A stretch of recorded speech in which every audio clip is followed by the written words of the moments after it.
What's going on? We back with the Boxing Clinic and more. Shout out to the whole LDBC. And starting a series, man. Call it a mini documentary. Not really a mini documentary, a mini series, I would guess. It's part one of the Mayweather effect. And I heard somebody talking about it, and I just wanted to go ahead and I just had an idea to start a whole little series. So this is part one. And, I'm not going to start off on a negative note about the Mayweather effect, all right? Part one is going to be about the part of the Mayweather effect that guys didn't take notice to, the part of when Floyd struggled, when wasn't nothing handed to Floyd. Yeah, he said a family member connected him with Bob Arum, and they deal was sweet for them, so he connected with Bob Arum. Because of a family member, he remained anonymous. He didn't really name drop him. But most people say it was Jeff Mayweather or possibly Roger Mayweather. I'm not sure. So, but, the part that nobody's seen of Floyd, the part of him, kind of taking the back seat to a lot of other fighters like Oscar De La Hoya with top rank. The part of Floyd battling with Bob Arum, about, how to market him, where they want him to fight, putting billboards up. This is part of the Mayweather effect that nobody really talks about, Nobody really takes the part of Pretty Boy Floyd from the Mayweather effect. We're going to start it from the beginning and build it all the way up. And going to try to keep it in chronological order the best we can. Where, he won a bronze medal and there was a difference between him making a couple hundred or $1,000 and Oscar De La Hoya pro debut being about $10,000. People think he just had the red carpet rolled out with him from the beginning. They just thought Money Mayweather was the beginning of Mayweather. But before Money, it was Pretty Boy Floyd, willing to fight any and everybody. And that's called laying the foundation.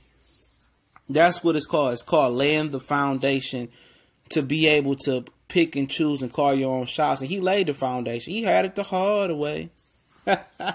He had it the hard way, man. He was taking back seats, fighting on undercards. And he got some buzz and some bubble. He started to bubble. Giancarlo Hernandez gave him a title opportunity we didn't have to. And Floyd took advantage of it. And when he passed, Floyd paid for his funeral. No call. Whatever it was, he was going to pay for it because that man gave him opportunity he didn't have. That's the very same Giancarlo Hernandez. He said he had posters hanging up in his room of that man. And for one of your heroes or one of the fighters you looked up to give you your ultimate opportunity and get your foot in the door, that very may well, if he didn't get that title shot, that could have set his career back 2 or 3 years easily. Trying to be the mandatory, because back then it wasn't no super regular champion titles. You had your regular titles, and nobody really wanted the WBO title. You know what I'm saying? Because it wasn't prestigious, and it wasn't part of being undisputed. All right, until 2006, and then probably the last main fight that he was an underdog in was versus Diego Corrales. He fought Manfredi. He fought all the tough guys nobody talk about. But when he was in the lower position. Morales, Barrera, Costa Zoo, Shane Mosley chose to jump up 2 weight classes to fight Oscar De La Hoya. He couldn't get a spin. People forget that. Guys don't go through the hard, don't take the hard route and forget, all the people that could have gave him an opportunity. Even though Hernandez didn't, he didn't forget him. He did him a solace. He didn't forget that man. You know what? All the other guys that could have gave him opportunity, gave him a hard times in negotiations, nobody talks about that about Floyd Mayweather. Nobody talks about when he was young and hungry and ambitious and wouldn't nobody give him a chance. Wouldn't nobody give him a spin. Nobody wanted to fight him. They would price themselves out. They would jump up 2 weight classes. They didn't want nothing to do with him. All right? And you're going to see some parallels with some of the fighters today. All right? But when he shook Bob Arum, when he shook Bob Arum and he bought himself out of his contract, which James Prince said he helped Bob Floyd out of that contract. Most people credit that to Al Heyman. That's something you will have to ask Floyd himself. He had a vision. Him and Al Heyman had a vision for what they wanted, or what Mayweather wanted to be. And, eventually that vision on the back of Al Heyman, the back of Floyd Mayweather, and also you have to give credit to Oscar De La Hoya for being the innovator for a fighter wanted to be a promoter and being really the first promoter that actually took punches in the face. You have to give Oscar De La Hoya kudos, no matter how you feel about him, as being a trailblazer, because without him trailblazing, You know, you never know. You know, it could have been a little bit harder for Floyd and Al to get in the game. Well, you know, rise to the top. But eventually, they put their head together. Mayweather adopted money, you know, and it kind of started with the Arturo Gotti fight with him talking shit over Arturo Gotti. He was angry that Arturo Gotti wouldn't change the date and he had to plead guilty or take a plea deal to a case he got. And, you know, when people talk about Adrian Broner getting in all this trouble and doing woo woo woo and all this, Floyd was doing all that, but wasn't on social media.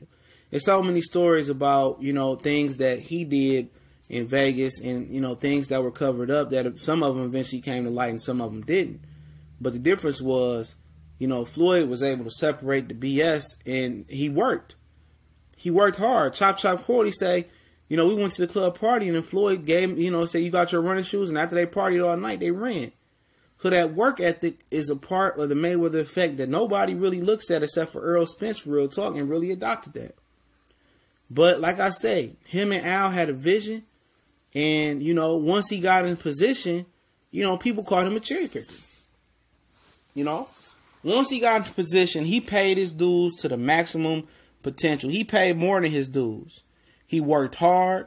No matter what he got going outside the ring, he went to the gym every day, hit the bag, ran his miles, stayed in tip-top shape. He did what he had to do. He earned his position, you know. And it's funny how they play it on the black fighters. How they play on the black people. Nobody called Pacquiao a cherry picker, no matter if he drained guys or woo, woo, woo. And people say, well, Floyd drained Canelo and woo, woo, woo. But nobody talk about Pacquiao draining Margarito, draining Cotto, draining Oscar De La Hoya. Even Oscar don't talk about it. Because it's always discredited, not even Mayweather, discrediting what the black fighter does, because the black fighter usually dominates the sport of boxing, especially the all-time great list. It's just the norm to try to discredit the black fighter. If you don't like it, you don't like it. I don't care. It's the facts. It's the truth. You know? Get the hate up out your heart. Like Ticket TV say. Alright? But he paid his dues, man. He paid his dues. And when he got in a position of power, he didn't forgive and he didn't forget. He didn't forgive shit. All them people that gave him a hard time, they got their hand out and were calling him out and want to be gangster and want to get grim and say he ducking, he picking and choosing and choosy love. But nah. He was like, nah, fuck that. I'm in position of power. I'm going to move how I want to move, and I'm going to fight who I want to fight. But you know what? You know why? And one key part of the Mayweather effect, people looking, he earned that status. He didn't forget everybody that did him wrong on the way up. He didn't forget that. He didn't forget that. And he had to fight Oscar De La Hoya to get there. Blame Oscar for giving him that opportunity. But I don't think he was going to stop that freight train regardless. He just made the commute a lot more easier. A lot more easier. He made the commute. You know? Don't forget that. He earned his way up. You call him a cherry picker all you want. But it's like being on the job. And especially a seniority-based job. You know? The old-timers that put their work in, they get the easy job. They get to wipe down the car. They get to push a couple buttons and keep it moving. They earn that spot. And there's no question about it. Floyd Mayweather earned the position that he was in at the time. He earned that. He earned the pick and choose who he fight. He generated the money. He the big bad wolf in the shotgun. And people forget that. His labor, the work that he put in with his hands, his feet, his mind. He did that. He didn't take no scenic routes. Wasn't no scenic routes. Wasn't no shortcuts in this. You know, he linked up with the right guy. And most of these guys today feel that, oh, just because they got Al Heyman, everything is gravy. You know what I'm saying? Just because we got Al, everything is okay. Al is the major factor. No. The career route that he took without Bob Arum and Top Rank doing the way he did, maybe he never gets smarter and maybe he sticks with the promoter if he had a good promoter. You know, maybe if not going through them trials and tribulations and those troubled times of his career, maybe if everything was smooth, he was with the promoter that he thought was doing right, maybe he never would have blew up. You got to take the bad times and give him his credit too. Because the way Bob Arum treated him, the way him and Bob used to clash heads, the way him and James Prince clash heads, that all made him smarter and say, you know what, I'm tired of answering to individuals. I'm tired of answering to him. I think I could do it better and I got a vision. And he had a vision and it worked. But don't forget the labor that he put in. The labor that he put in. The work that he put in. You know, that's him. He ain't get no shortcuts. How these dudes trying to take shortcuts and trying to tune up. okay, fight, tune up, and think they stars. That money wasn't in the game when Mayweather started. Mayweather took the Brinks truck in, put it in reverse, and bagging it into the boxing game. Now people just gonna dry it up. They drying up the game. You know, it's like they found a ocean or a lake in the middle of the Sahara Desert, and they just took all the water out of it. You know, and didn't put shit back in. Just oversaturated themselves, oversaturated their communities. And that's what these boxers is doing. On the strength of his mind and the labor that he put in his mind, and Al Heyman's work, and Oscar De La Hoya trailblazing for the fighters being promoters, these dudes is overeating. You know what? They didn't put the labor in to get where they get at. And at the end of the day, in due time, that will show. It will show. And if it's for the worst for the game, and the game got to take 1,000 steps forward to take 1,000,000 steps, 1,000 steps backwards to take 1,000,000 steps forward, then so it be it.